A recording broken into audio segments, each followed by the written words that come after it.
Hey guys, it's me, Crazy Honda Chris here at Randy Kill Honda in Cedar Rapids, Iowa. Right now, I'm sitting inside of a brand new Honda Passport EXL.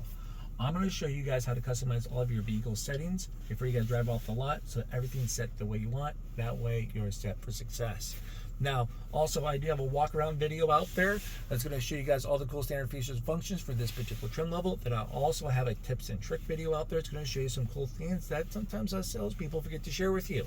So that way, you'll be fully aware of those and you won't be surprised later on. Okay, so check those out. Now, we're going to be at the home screen, as you guys can see. That's where we're going to be focused at. That's where all the action is going to be. So the car's on. We're at the home screen. From there, we're going to select settings.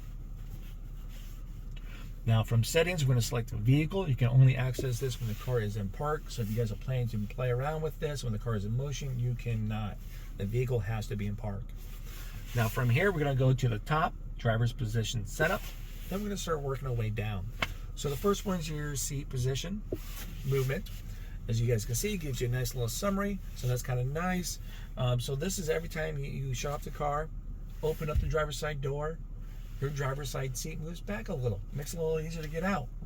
Now, when you open up your door, you get in the vehicle and you turn it on, your seat moves up a little bit back to whatever you have it saved at. So that's kind of nice. Makes it a little easier to get in and out of the vehicle. So if it's already set the way you want, you can hit save, on, or you can simply hit the back button. Next one's your memory link here. So on the back of your key fob, you're going to have a driver 1, driver 2, stuff like that. You can have 2-seat memory on the left-hand side. You can see, on the driver's side door, there's a 1, 2, and set. Let's say you get your seat set the way you want, your mirror set the way you want. You simply hit set, then the number you want to save it to, corresponding with your key. So for me, I'm going to get it set up, hit set, then to 1. So now every time I come in with key fob 1, all my settings for the seat just moves right back. So pretty nice. I'm going to keep it on. Now from there, we're going to go to meter setup.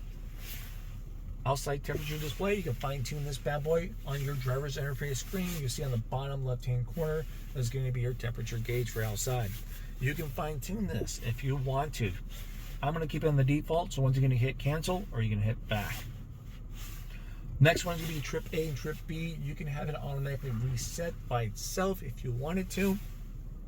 Every time when you refuel or when you turn off the vehicle, it resets it, or you can keep it on manually reset. I have to go in there and then hit the reset button myself. Next one's going to be a reverse shift tone beep. Excuse me. So every time you put the vehicle into reverse, it gives you a nice little soft tone beep to let you know, hey, you're not in neutral, park, or anything. Just give you a little extra, awareness. Next one's going to be your adjusted alarm volume. So as you guys can see from right there, it's going to go for your warnings, your buzzers, turning indicators, and so on from there. So you can fine tune that if you want it low, medium, high. So if you're really bad at hearing, boom, turn that up, or you're a little more sensitive. You guys get the point. All right. We're going to scroll down to your turn by turn. This is going to be so when you're using like Apple CarPlay, Android Auto, you probably wanted to warn you, 200 feet, take a left, or take this exit up here, stuff like that. So we're going to keep that on. Next one's going to be your fuel efficiency backlight. So as you're looking at your driver's interface right now, all the way to the top, there's going to be a white bar, a white light. That white light is going to be your fuel efficiency backlight.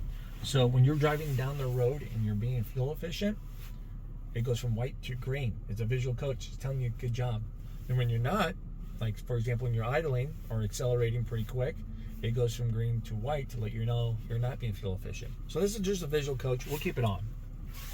Doesn't do any harm. Your rear seat reminder.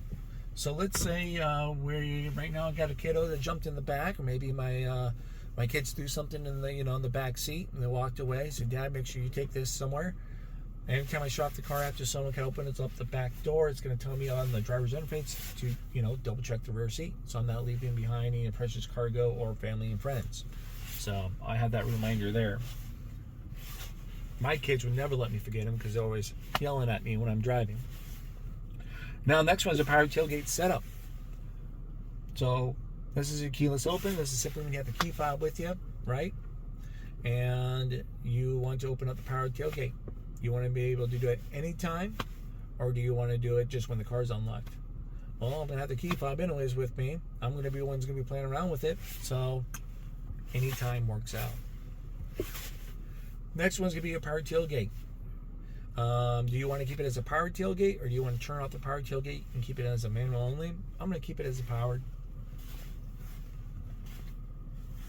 We're going to come down to keyless access setup. All right, so this is the next one's going to be your door unlock mode. This is when you get the key fob with you. It's in your pocket, your purse, your jacket. You guys get the point. You walk up, put your hand in the handle. Do you want all doors to unlock, or just the driver's side door? Right now, it shows driver's side door. You guys can switch. Once again, you're looking for the blue. Now, if I do all doors, I have a 7-year-old son, Cameron. I love that guy to death, but you know what? He loves pulling on locked door handles. It's his thing. It's like he knows it's locked. Let me do it to get a reaction. I'm going to train him now to, when the door's unlocked, while the lights are going to flash, hey, there you go, bud. Come and open up the door. I'm going to turn that on. Sometimes he won't see the flash, you know, because he gets distracted. Don't we all, though? So I want the little audible sound to go on through well. So I put my hand in the handle, lights flash, the car beep, beep, beep. There we go. Everyone open up the door. Get in. Remote start. Do you want to keep this enabled, or do you want to turn this off so you can't use it? So my walk around video, I'll show you guys how to enable your remote start. Your walk-away auto-lock feature. This is a great feature. I never have to second-guess myself ever again if I lock the doors ever again. So this is going to be great. All you're going to have to do is simply, when you shut off the car, take the key fob with you, and you get 10 feet away, and all the doors are shut, get 10 feet away, boom, it locks all the doors, so you never have to second-guess. If I leave this in the car, this key fob, whoops, it won't lock. You cannot accidentally lock your keys in the car. So, no key in the car, you get so far away with the key, boom. It locks it. Now we're going to get to some meat and potatoes for the safety features. From here, you got your forward collision warning distance. So this is when you're driving down the road, and since he's about to hit an object from that point, how soon do you want it to warn you? Honda has this set to normal, so I'm going to keep it on normal. Your adaptive cruise control. I talk about this during my walk around video, so go and check that out for more details if you're not aware how it works. But this is simply anytime a car gets in and out of range of your adaptive cruise that keeps you in sync with the driver in front of you. You want a little beep. Car, you're driving down the road, car gets in your range, slows you down, beep, beep, beep. Car, you know, as you're driving, gets out of range, you start to speed up, beep, beep, beep. That's what I'm talking about. I'm going to turn this bad boy on so the next person can decide how much they like it or they don't. Road departure. This is the sensitivity that keeps you in the center of your lane. So do you want it as normal, wide, or warning only? Warning only as it won't bring you back. I'm going to keep it on normal. Your lane keep assist beep.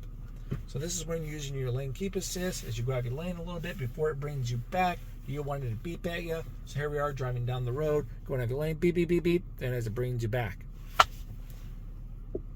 I'm going to turn everything on just for those people who can experience this and take these up for a test drive. Once again, there's no right or wrong answer here, folks. Blind spot information system. I do have a video showing you guys this in action, how it works, okay, and explain the feature and the speed, stuff like that in pretty good detail. It is an older video, so please bear with me from there.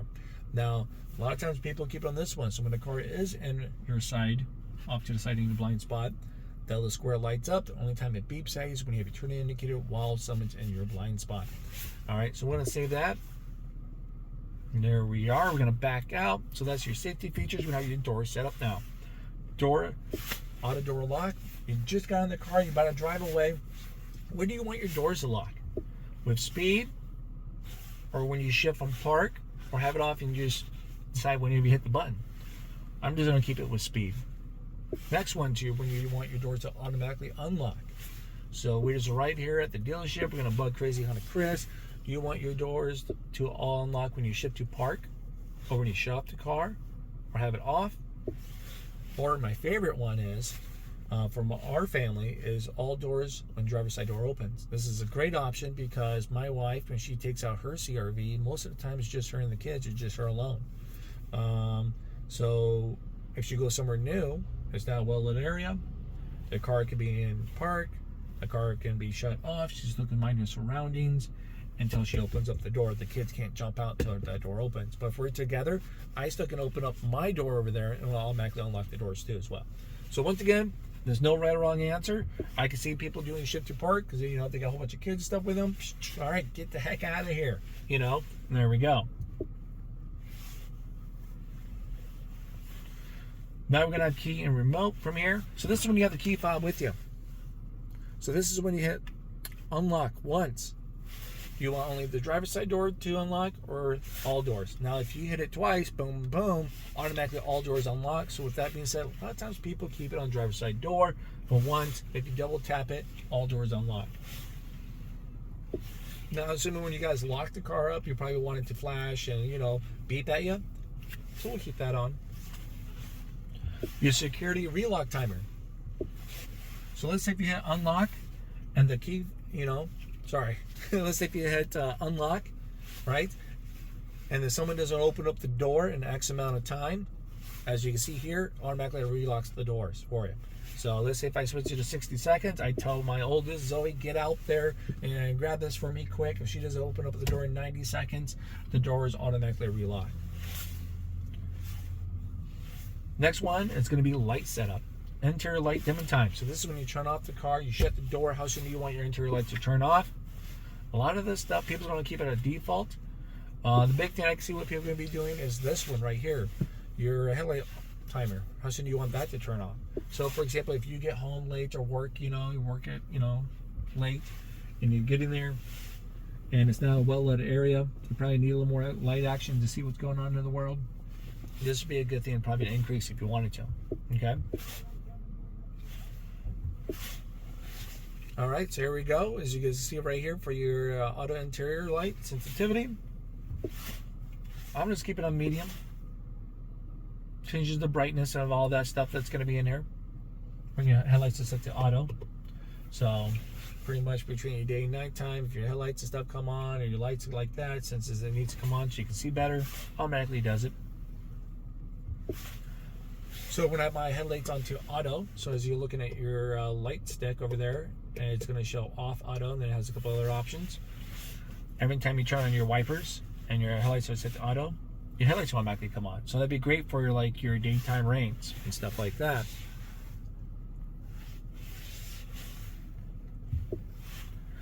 Now we're going to have your auto light sensitivity. This is pretty much for your headlights. So how soon between day and nighttime levels do you want your headlights to come on? I'm going to keep it on medium. I'm going to back out. Scroll down. Last one's going to be maintenance. We finally made it to maintenance. So any kind of maintenance reminders, telling you kind of recommended services, stuff like that, resetting your oil, it's all done right here. Okay.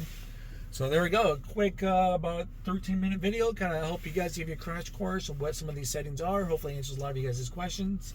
Once again, I do have a walk around video. I definitely encourage you to check that out if you haven't yet, just so that you know all the buttons, the layout, and then my tips and trick video too as well. It's going to help answer a lot of questions too. So if you guys found these videos helpful, please do me the favor, show that by hitting the like, subscribe, and leave a comment down below. At least I know to keep these videos going to justify it from here when I'm at the dealership. Okay. Well, thanks again, guys. See you at the next video. Bye bye.